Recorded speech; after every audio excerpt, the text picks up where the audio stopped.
Hi there, and thank you for tuning in for video number 3. In this video, I'm going to talk about two main things: electron configuration and noble gas notation. Noble gas notation is used for when an element that we are writing the electron configuration for is a lengthy one.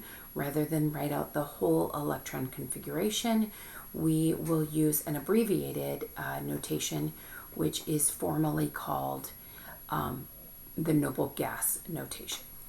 Okay, so just to recap, we talked about in the video, in one of the previous videos, we talked about the order in which the electrons fill the orbitals.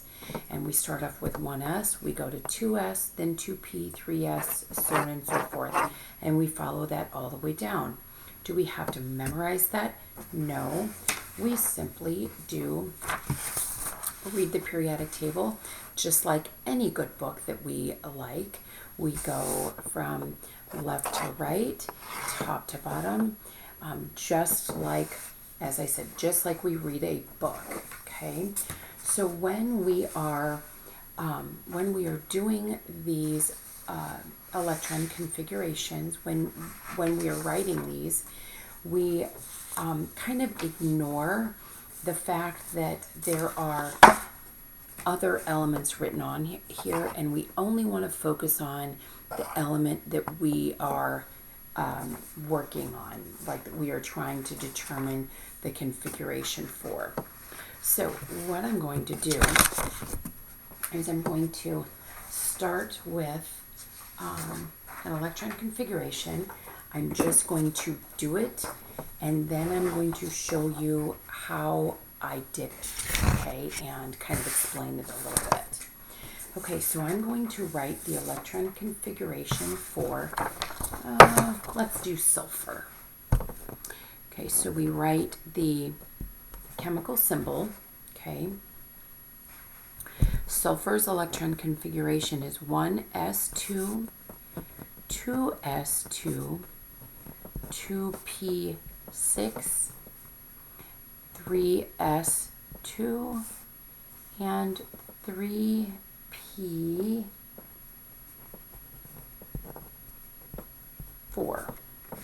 Okay. Let me whoopsie. Didn't mean to do it quite that big. Let me explain a couple things here, what these things stand for. Our number that I'm going to highlight in green, that represents what is called the quantum number.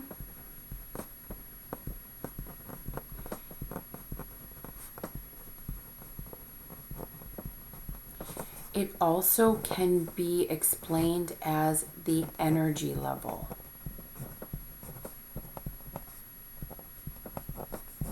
Okay. It also can be explained as the energy level. Okay. The number I'm going to, or the letter rather in this case, I'm going to highlight in yellow.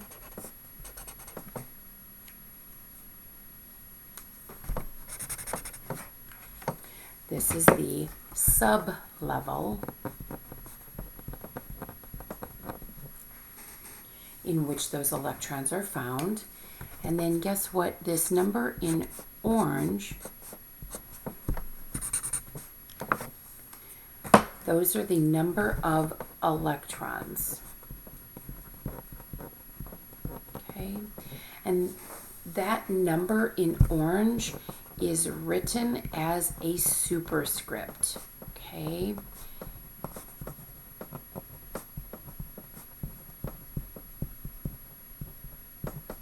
Okay, written as a superscript. Now, I'm going to explain to you how I did this. Okay.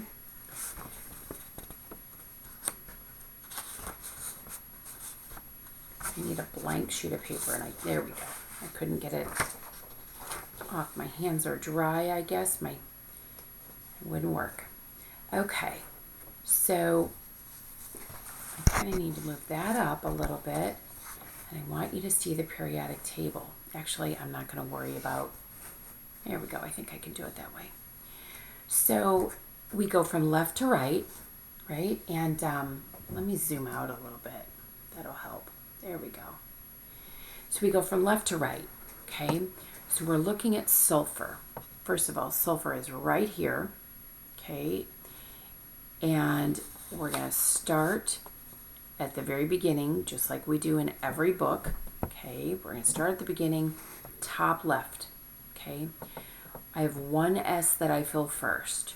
There are 2 boxes, meaning I have room for 2 electrons. I need both of those, okay? Then I go down because there is no 1p. Then I go down and I have 2s. 2s fills next, and I need both of those boxes for electrons. Then I go over here, I go to the right, and I need 2p, 1, 2, 3, 4, 5, 6. Okay, 2p6. And I need all those. Have I come to sulfur yet? No, so I keep going. My electrons are not all where they're supposed to be yet. Then I go down to the next row, go over to the left, 3s, 1, 2, okay. Then I go over here, 3p, and I have 1, 2, 3, there's sulfur, 4. So that is how I got to 1s2, 2s2, 2p6, 3s2, 3p4, okay. Now, I want to show you a trick. You know me, and you know I like to make sure I've done this right. So sulfur's atomic number is 16.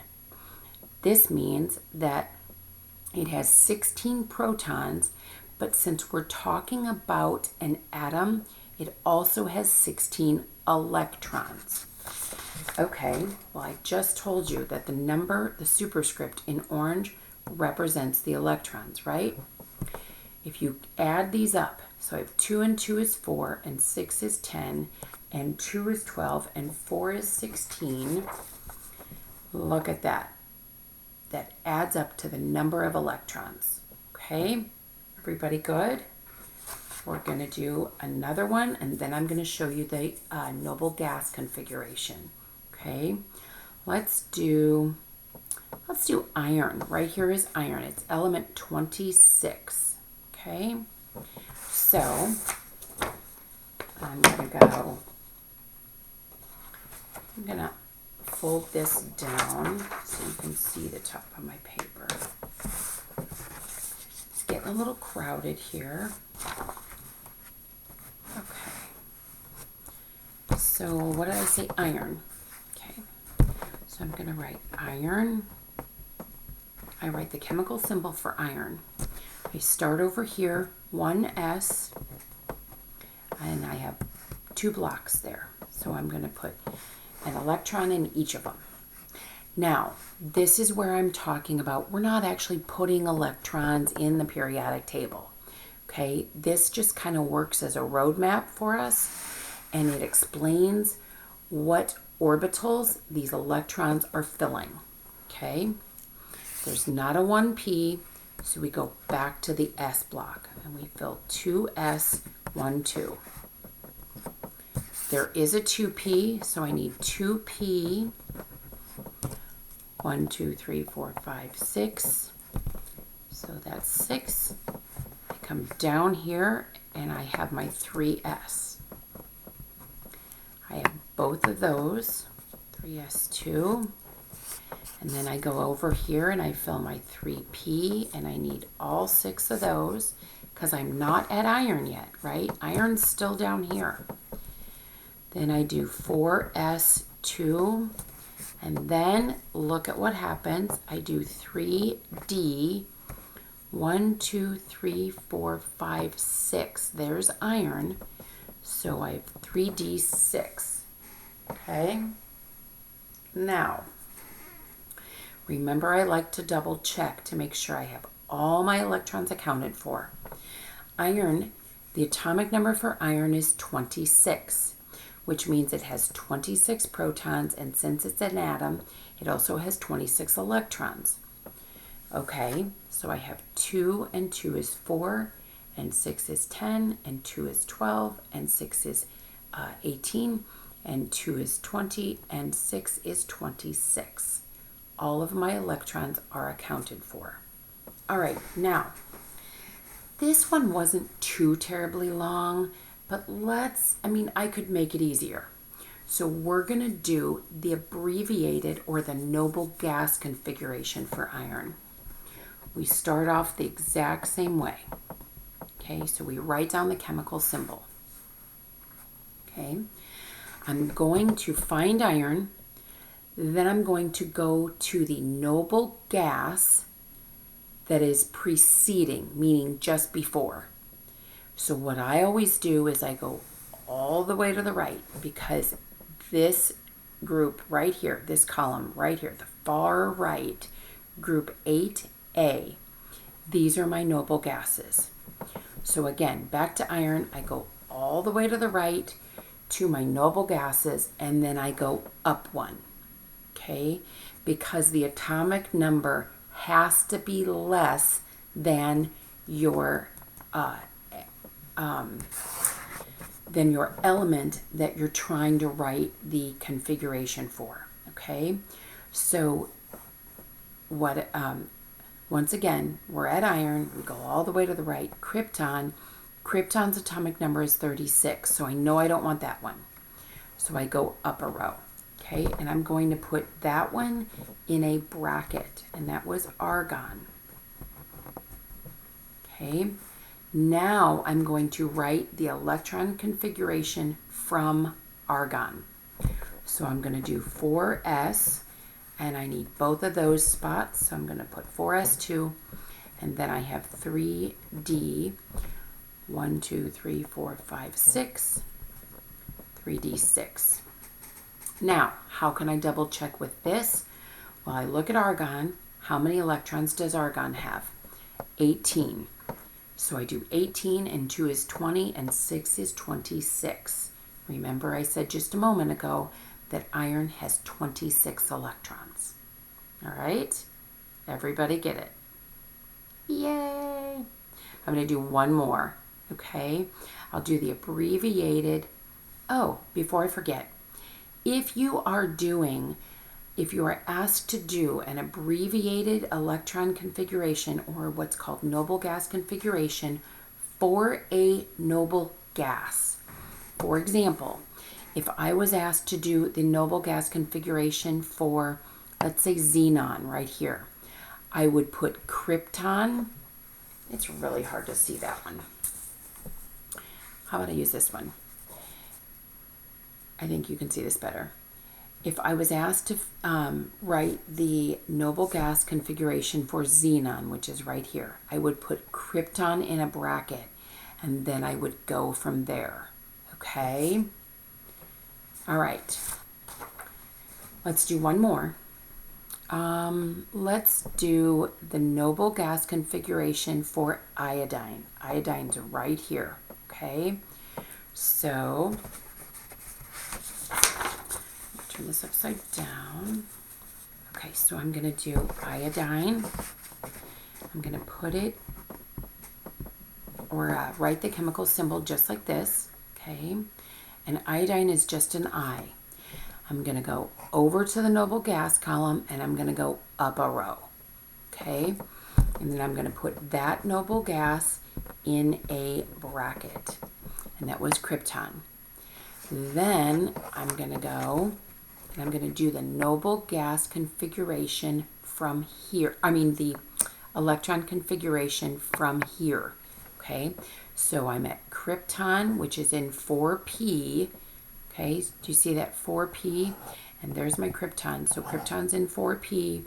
What comes next is 5s. So I do 5s2.